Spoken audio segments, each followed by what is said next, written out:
Bonjour, je m'appelle Jérôme Fortias et je vais vous présenter l'ensemble du design Big Data cognitif du lab du Soprasteria Business Lab de Bruxelles. On commence d'abord avec quelques points clés, donc on va revenir sur des aspects d'architecture, de concept. Le but c'est vraiment de décrire notre approche cognitive qui est construite essentiellement autour d'Elasticsearch dans un premier temps. Alors l'architecture, c'est une architecture distribuée, avec d'une part des clusters Elasticsearch associés à des cartes CUDA. On a aussi un track Hadoop Spark standard. On a un moteur et de recherche et de dialogue appelé YASI. On a un module plutôt orienté interface machine, humain, humain-machine surnommé J. Et enfin un bloc en devenir qui s'appelle Spinoza qui est plus lié à l'informatique cognitive et au prédictif. On va aborder 7 points, donc la présentation de Démocrite qui est le corps de notre application, la présentation de Démocrite, l'API, la partie Hadoop Spark appelée Kant, YASI aussi, J, Spinoza, et on va faire une petite conclusion pour recadrer un peu les objectifs d'une telle architecture. Alors, concernant Démocrite Core est basé essentiellement sur Elasticsearch, Kibana, Marvel, etc. On a aussi la possibilité d'avoir des traitements NVIDIA CUDA, ce qui permet de multiplier par 50 000 la puissance de calcul, et ça par node Elasticsearch. C'est construit sur le concept d'agents, avec différents types d'agents. En fait, il y a 21 types d'agents pour l'instant définis. Alors, depuis des agents de traitement, des agents rêveurs qui consolident le data lake, des agents Fleming qui sont des agents aléatoires, puis des agents plus ou moins spécialisés dans différents domaines. Le langage principal, c'est du C# et du C++, mais on peut aussi taper et développer des petits agents en Python, en R, en Java. Là-dessus, on n'a aucune limite puisque les API Elasticsearch sont présents dans la plupart des langages, aussi bien Python que R, que Java, que .NET, etc. etc. Concernant le core API, les core API que nous utilisons pour développer notre propre API, c'est essentiellement un fork sur la base d'OpenCV et les API NVIDIA. Concernant l'API Démocrite, Démocrite pour l'instant existe en C#. Il s'agit essentiellement d'un ensemble de librairies de DLL avec plusieurs parties. La partie connecteur qui permet d'interconnecter du SAP, du SharePoint, de l'Oracle, Elasticsearch, des emails, etc. Une partie Process Engine qui est plus basée sur un moteur de courtoisie, un moteur d'émotion, des mathématiques, de la physique, de la psychologie, de la vision, de la sémantique, etc. Des aspects purement techniques de tooling tels que cryptographie, signature, log, import, etc.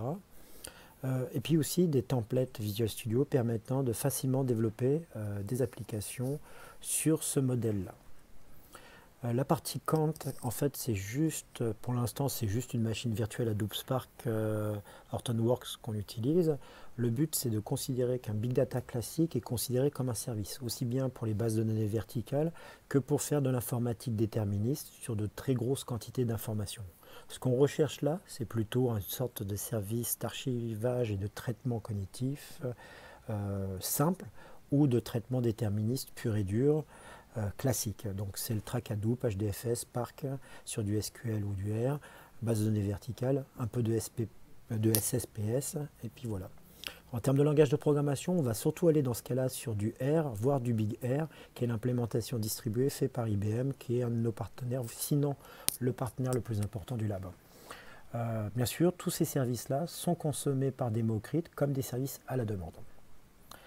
YASI, c'est un petit outil qu'on a commencé à développer à Noël, entre Noël et le jour de l'an, qui est un moteur et de recherche et de dialogue, qui est basé essentiellement sur Elasticsearch. Basé sur Elasticsearch, mais enrichi par différents agents. Aussi bien de la connexion à IBM Watson, un peu comme IBM Watson éduquait le système YASI, mais aussi à d'autres traitements qui vont enrichir les données YASI, qui vont les typer, faire de l'analyse de sentiments, leur permettre de matcher un contexte de recherche plus précisément. On peut bien sûr intégrer de la reconnaissance et de la synthèse vocale dans YASI. YASI gère un contexte ainsi que de l'analyse de sentiments. Le but, c'est vraiment créer une interface homme-machine qui soit le plus naturelle. Concernant J, c'est le GUI de notre solution. C'est donc une application client lourd, mais qui intègre à la fois de la reconnaissance vocale, de la reconnaissance d'image, de la biométrie, de l'analyse de comportement, etc. etc. Aussi de la vision, en fait, de la reconnaissance de visage. Dans ce cas-là, on utilise la librairie de chez Luxent, qui est très efficace. Et J, c'est aussi une API de connectivité qui permet de se connecter à Arduino, Raspberry, à de l'informatique industrielle, à des solutions de caméra de vision, à des robots et à des applications mobiles, etc. Un peu comme si on connectait un système nerveux d'entreprise à notre interfaçage qui, lui, derrière, se connecte évidemment à Democrit. Spinoza, c'est le truc, certainement le projet naissant le plus avancé, puisqu'il s'agit de d'axer notre approche sur la véracité, la recherche du vrai.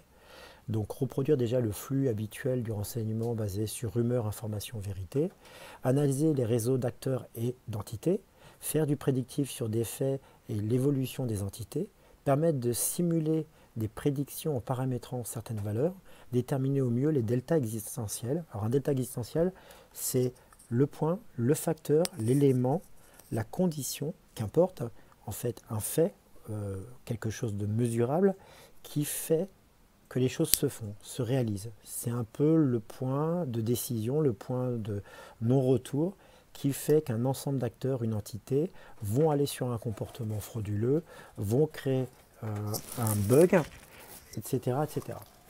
Suivre automatiquement les entités, bien sûr, et faire de la data vise sur cet ensemble-là et de la data exploration pour forcément améliorer le couple d'analyse humain-machine, machine-humain. En conclusion, l'objectif de cette approche est de construire une intelligence d'entreprise qui travaillerait en collaboration avec l'humain, basée bien sûr sur les 4 V, ça veut dire le volume, la vélocité, la variété, la véracité, qui se comporte de la manière la plus naturelle avec l'humain. On veut vraiment créer une confusion entre l'homme et la machine, pourquoi pas en intégrant même de l'humour artificiel tant que ce n'est pas moi qui le conçois, un moyen de dialoguer naturellement avec les humains, de créer une couche naturelle, c'est vraiment, le mot naturel revient, mais c'est vraiment quelque chose d'important. On doit créer une confusion entre le système d'information et l'humain pour rompre la frontière et surtout faire qu'il y ait une meilleure synergie et voir une relation quasiment éthique, win-win, entre l'homme et la machine. Voilà. Et à terme, c'est faire que l'humain apprenne de la machine et que la machine apprenne de l'humain. Et dans ce cas-là, on crée un cercle vertueux. L'approche se veut générique, c'est-à-dire qu'on sait la segmenter dans différents types de métiers, aussi bien la presse que le renseignement de police, que d'autres domaines comme ça. Il s'agit d'abord de créer un environnement générique standard. Voilà, je vous remercie pour votre attention et à la prochaine vidéo. Ciao!